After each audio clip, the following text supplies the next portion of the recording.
A few years ago, I had one of those moments that kind of last for a lifetime, and I've cherished it since then, and it remains stamped in my memory. Sitting in what was then SunTrust Park, I had an opportunity to sit and have a long, unhurried visit with a true hero, a giant with whom I had grown up, but I had never met, Hank Aaron. I told him that night that I could not remember a time in my life that he was not a part of my world, although we had never met. You know, growing up a baseball fan back in the 60s, we didn't have 20 games a night to choose from on TV. You got one on Saturday afternoon with Dizzy Dean and Pee Wee Reese doing the play-by-play. And I can remember how excited I would be on those Saturday afternoons when they had the Milwaukee Braves on. And I still remember the celebration in this city across Georgia and indeed the entire Southeast when it was announced that the Braves were moving to Atlanta. Big League Baseball was coming to the South because at that time, if you wanted the team closest to home, you had to pull for the St. Louis Cardinals or the Washington Senators. We all became Hank Aaron fans, from Little League fields to cow pastures all over. Young boys tried to imitate that looping, fluid swing and the smooth, seemingly effortless catch of a fly ball in the outfield. For most of us, we didn't see a black man.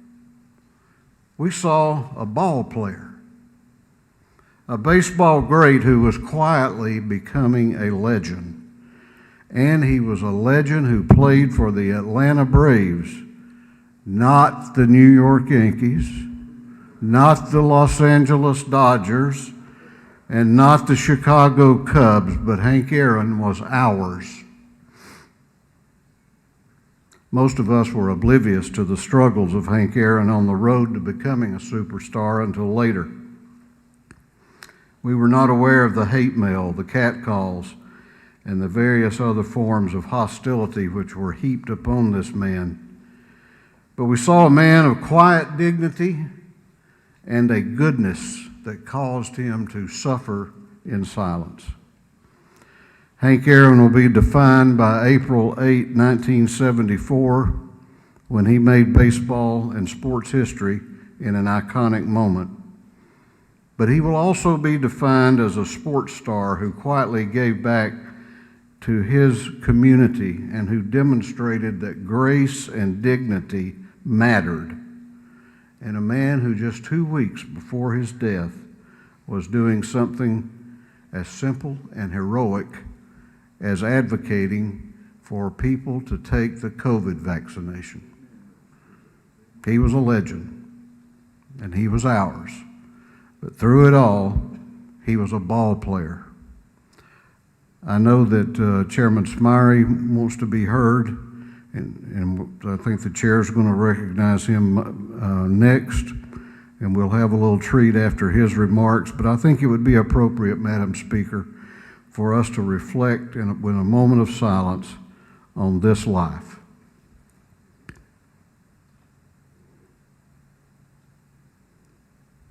Thank you. I yield the well.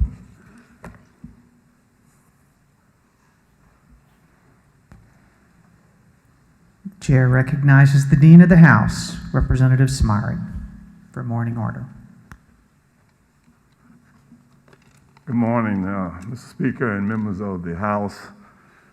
Before I make my remarks, I want to thank you, Mr. Speaker, for your leadership this morning in ensuring the safety of all the members of this House.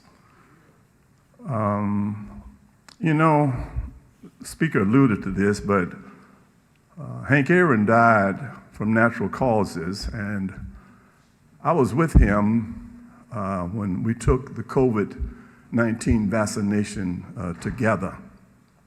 and I want to thank him for that. And on our tombstones, there will be 2 dates: the day that you were born and the day that you pass away.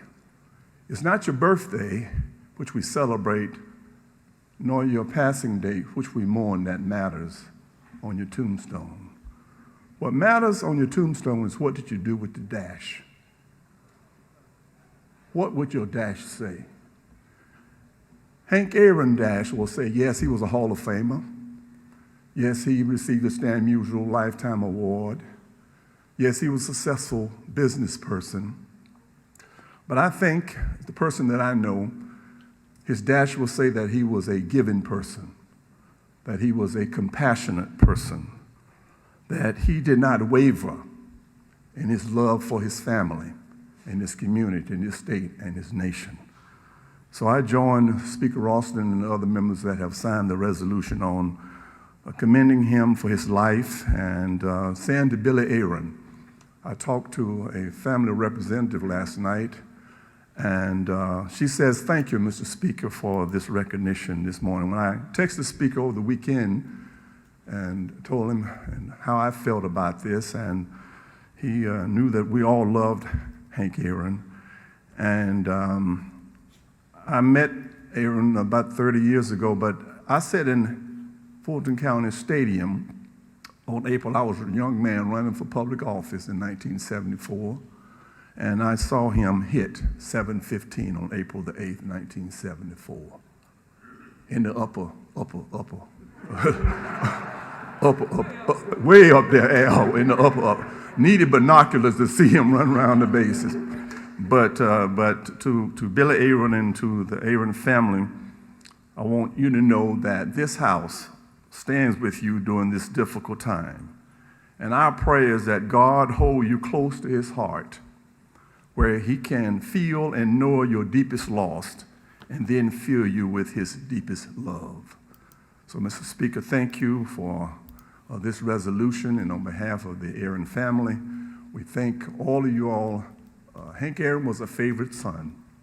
He was someone we saw as a sports person, but I see him as a walking, living legend, an icon in our state and in our nation.